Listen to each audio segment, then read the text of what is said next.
Fongers membangun bingkai khusus dari tahun 1897 hingga 1940, yang umumnya mudah dikenali. Bahkan ketika cat dan transfer telah hilang.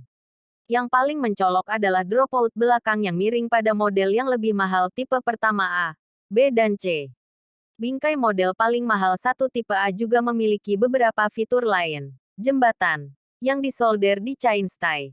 Putus solder di garpu depan dan belakang.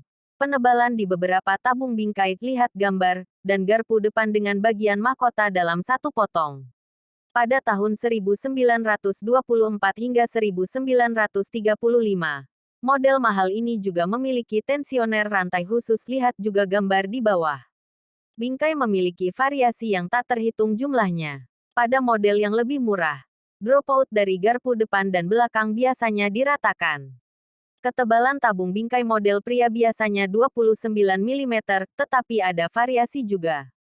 Pada tahun 1920-an dan 1930-an, Fongers melakukan banyak iklan untuk garpu depan yang diperkuat. Nomor paten 13212, diperoleh pada tahun 1923. Fraktur garpu adalah masalah umum sebelum WW2, yang terutama mempengaruhi sepeda dengan kualitas lebih rendah. Gaya pada garpu depan hanya didukung di bagian atas sangat besar dan dengan bingkai berkualitas lebih rendah. Sering terjadi keretakan internal, tepat di atas bagian mahkota.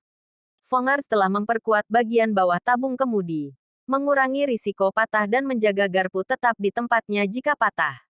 Selama bertahun-tahun penemuan ini telah banyak dipuji dan beberapa poster iklan dikhususkan untuk itu. Bingkai jari dapat dikenali dari nomor bingkai yang tertera pada roda sadel kiri, dari tahun 1906 hingga kira-kira 1960, yang dikombinasikan dengan kode model pada penutup kiri bawah headset.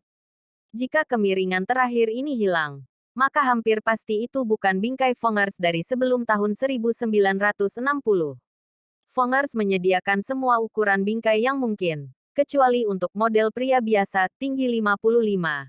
60, 65 cm, bingkai 70 dan 75 cm juga tersedia sesuai pesanan. Ukuran menengah juga dapat diberikan berdasarkan permintaan sebelum PD2, seperti 58 cm. Bingkai wanita tersedia dari tinggi 45 hingga 70 cm. Dari tahun 1897 hingga 1909. Fongers memiliki bingkai pemasangan tetap untuk roda belakang pada model yang paling mahal.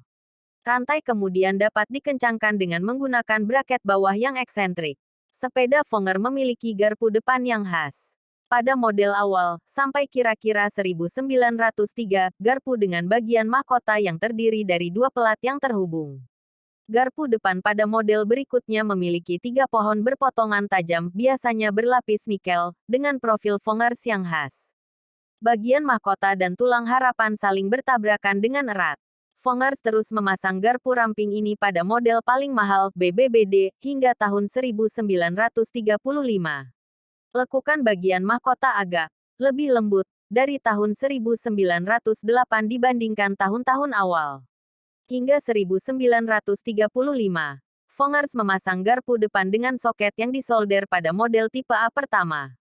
Headset model Fongers yang lebih mahal tipe pertama A, B dan C, dapat dikenali dari jauh oleh tali headset. Gendongan ini, yang digeser di atas ulir garpu dan diikat dengan mur, adalah jenis khusus mur kerucut dan sekaligus pengganti baut expander. Konstruksi ini membutuhkan garpu bagian dalam yang sedikit lebih panjang. Tali berlapis nikel kemudian berlapis krom, berkontribusi pada penampilan sepeda Fongers yang megah. Bagian khas ini dipasang pada model paling mahal hingga tahun 1958. Sepeda dari sebelum tahun 1908 masih memiliki lubang oli di talinya. Pada tahun-tahun sebelum perang, kunci roda kemudi, dengan knop putar besar. Dari tahun 1908 hingga pertengahan 1930-an dengan cam pada model paling mahal, sering dipasang. Dari tahun 1957 hingga 1965, model Fongers memiliki headset khusus kerucut dengan gigi di atas dengan mur pengisi yang longgar dan juga bergigi dan di atasnya kait lampu dan mur penyetel. Transfer cat pada bingkai memiliki beberapa variasi. Meskipun beberapa merek telah begitu teguh di bidang itu, transfer headset pada dasarnya tetap tidak berubah dari tahun 1897 hingga 1965. Trek miring merah di atas perisai emas dengan lambang kota Groningen di atasnya. Diapit di antara dua elang. Logo miniatur Vongers diaplikasikan pada spatbor belakang. Kata gambar Vongers diterapkan pada tabung miring dari tahun 1897 hingga akhir 1970. Tidak ada transfer yang dilakukan pada tabung kursi sampai tahun 1928. Sejak tahun itu, transfer FG merah muncul.